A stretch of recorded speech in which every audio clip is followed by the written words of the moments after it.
Good morning बच्चों। मैं B L Agarwal आज आपको इस लेक्चर में फिनंशियल स्टेटमेंट एनालिसिस का एक चैप्टर फंड फ्लो एनालिसिस का एक प्रॉब्लम सोल्व करके समझाने का कोशिश करूंगा। उम्मीद करूंगा आपको ज़रूर से ज़रूर समझ में आएगा। ठीक है, ये रख दिया आपके सामने एक problem. From the following comparative balance sheet Shrima fibres limited, हमको फंड फ्लो स्टेटमेंट ऑफ बनाना है। That is fund flow statement बनाना है। ये एक बैलेंस शीट रखा हुआ है 2019, ये प्रीवियस ईयर है, और 2020 करेंट ईयर है।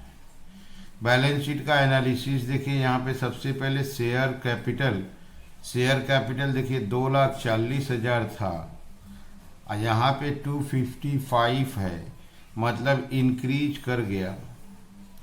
ये हो गया इशू ऑफ शेयर कैपिटल। यहाँ देखो आप 15,000 इंक्रीज किया है, तो इसको इशू ऑफ शेयर बोलेंगे। ये सोर्स ऑफ फंड हुआ। रिजर्व सरप्लस का ये जो डिफरेंस होगा, ये हो गया आपका net profit fund from operation calculate करने में हेल्प करेगा। तो यहाँ 43 से 73 हो गया, दैट इज नेट प्रॉफिट हो गया आपका 30,000। बैलेंस शीट को ध्यान से स्टडी करते हैं। यहाँ देखिए मोर्गेज लोन पहले कुछ नहीं था, यहाँ 15 आ गया, तो ये हो गया एक तरह से लोन टेकन, लोन नया लिया गया, ये भी सोर्स ऑफ फंड हो गया। करेंट लायबिलिटी में ट्रेड पेएबल है, ये वर्किंग कैपिटल का आइटम है। और इधर करेंट एसेट्स में इन्वेंट्रीज, ट्रेड रिसीवेबल और कैश, ये 4 वर्किंग कैपिटल का आइटम है। हम लोग को 2 स्टेटमेंट बनाना पड़ता है। एक statement showing changes in working capital. तो वर्किंग कैपिटल का स्टेटमेंट मतलब CA माइनस CL। तो जो करेंट एसेट करेंट लायबिलिटी है वो वर्किंग कैपिटल में आ जाएगा, और करेंट एसेट करेंट लायबिलिटी को छोड़ के जो है वो आएगा फंड फ्लो स्टेटमेंट। ओके। अब फंड फ्लो स्टेटमेंट बनाने के लिए आपको फंड फ्रॉम ऑपरेशन चाहिए, इसीलिए वो net profit fund from operation का आइटम है। तो फिर से देखिए, आप शेयर कैपिटल यहाँ बढ़ा था तो इशू ऑफ शेयर सोर्स हो गया, लोन बढ़ा था तो लोन टेकन, ये भी सोर्स हो गया। ये जो नेट प्रॉफिट है फंड फ्रॉम ऑपरेशन में आ जाएगा। ट्रेड पेएबल वर्किंग कैपिटल का आइटम हो गया। इन्वेंट्री, ट्रेड रिसीवेबल और कैश, ये भी वर्किंग कैपिटल का आइटम है। यहाँ देखिए fixed assets, non current assets है 225 से 255 हो गया। यहाँ पे देखिए 30,000 बढ़ा है, बढ़ने से परचेज ऑफ फिक्स्ड एसेट कहलाएगा। अब परचेज ऑफ फिक्स्ड एसेट पैसा चला गया, एप्लीकेशन ऑफ फंड हो जाएगा। तो एक एक आइटम को डिस्कस करते हुए आपको source of fund, application of fund जानना होगा। CACL को वर्किंग कैपिटल के लिए छोड़ देना होगा, और जो सोर्स और एप्लीकेशन है फंड फ्लो में आएगा। फंड फ्लो स्टेटमेंट तभी कंप्लीट होगा जब फंड फ्रॉम ऑपरेशन कैलकुलेट हो जाएगा। तो ये फंड फ्लो स्टेटमेंट का एक छोटा सा प्रॉब्लम है। देखिए विदाउट एडजस्टमेंट, कोई एडजस्टमेंट नहीं दिया। ठीक है, चलिए इसको सोल्व करके देखते हैं। सबसे पहले हम लोग स्टेटमेंट बनाते हैं, statement showing changes in working capital. आप देखो इसमें previous year 19, current year 20, change in working capital increase और डिक्रीज। इसमें आता है करेंट एसेट्स, तो हम लोग करेंट एसेट्स करेंट लायबिलिटी को बोले थे वर्किंग कैपिटल में आएगा। करेंट एसेट्स में इन्वेंट्रीज है 24,000 और 18,000। Inventories 24,000, 18,000, that is 6,000 decrease. Trade receivables 48 और 57, trade receivable 4857, that is increase 9000. Cash 13500,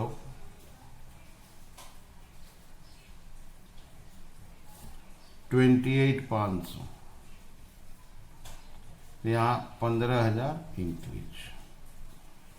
तो करेंट एसेट में तीन आइटम था, इन्वेंट्रीज, ट्रेड रिसीवेबल, कैश। अगर इंक्रीज हुआ है तो इंक्रीज लिख दिए, डिक्रीज हुआ है तो डिक्रीज में लिख दिए। करेंट एसेट को प्लस कर देंगे,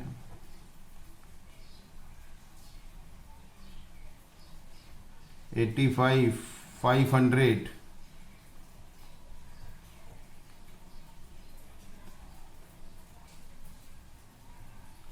$103,500। इसमें बी नंबर लाएंगे, करेंट लायबिलिटीज। करेंट लायबिलिटीज में trade payable 2715, trade payable 2715, 12,000 decrease किया तो उल्टा लिख दिए, इंक्रीज में लिख दिए, क्योंकि करेंट लायबिलिटी है। करेंट लायबिलिटी डिक्रीज करने से वर्किंग कैपिटल इंक्रीज कर जाएगा। ये है 2715 प्लस कर दिए। इसके बाद आएगा C, working capital, that is A minus B. 85 से 27 माइनस कर देंगे, 85,500 माइनस 27,000, माइनस करने से आया ये 58,500। आइए 15,000 माइनस किए तो 88,500। ओके, आप देखो यहाँ पे 88,500 है, that is working capital previous year से करेंट ईयर में थोड़ा सा बेसी है, तो इसको इंक्रीज इन वर्किंग कैपिटल बोलेंगे। आप देखो इस चीज को, फर्स्ट ईयर का वर्किंग कैपिटल 58,500 था, यहाँ 88,500 है, तो इसको लेते हैं 88,500, ये आता है 88,500, यहाँ देखिए 30,000, इसको बोलेंगे इंक्रीज इन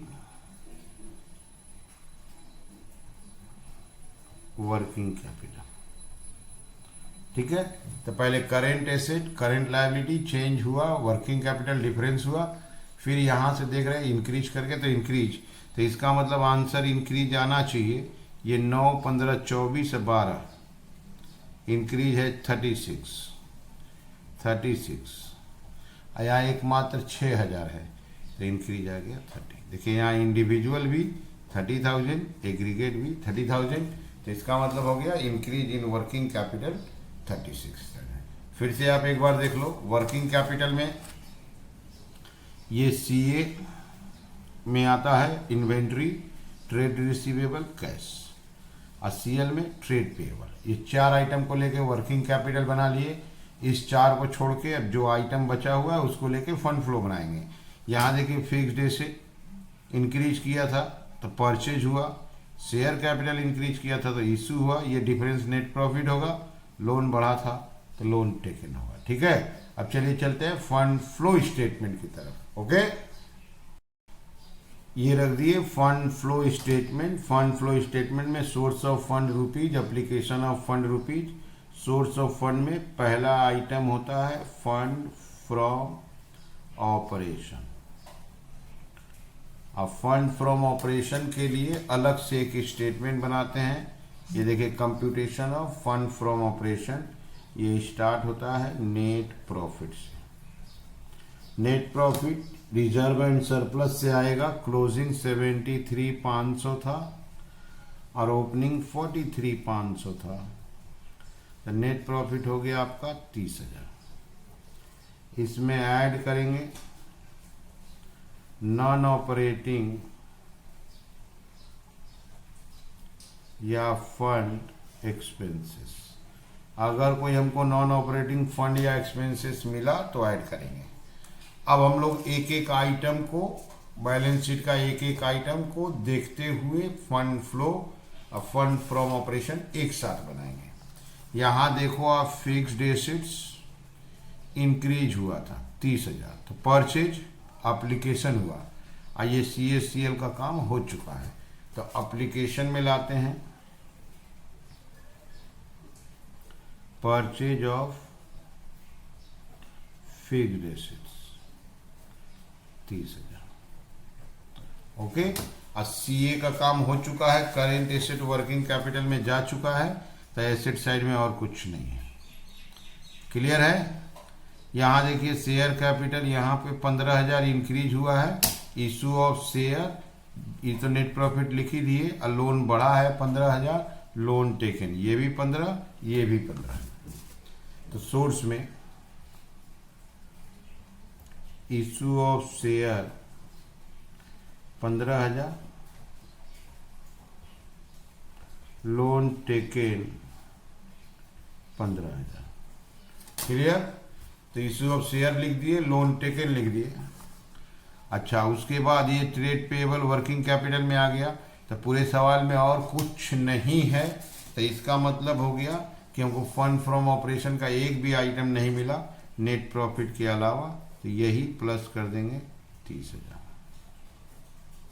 इसी का नाम दे देंगे fund from operation.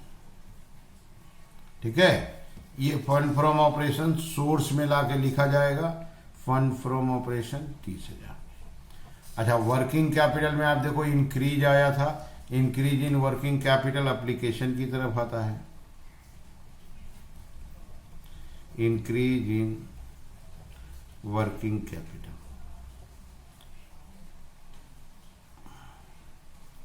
Increase in working capital 30,000। बस पूरा सवाल कंप्लीट है। अगर हम लोग क्वेश्चन सही बनाए हैं तो सोर्स इक्विवेलेंट टू एप्लीकेशन हो जाएगा। सोर्स का टोटल हुआ 60,000 और एप्लीकेशन यहाँ देखिए 60,000। ठीक है, तो इसका मतलब ठीक बना है।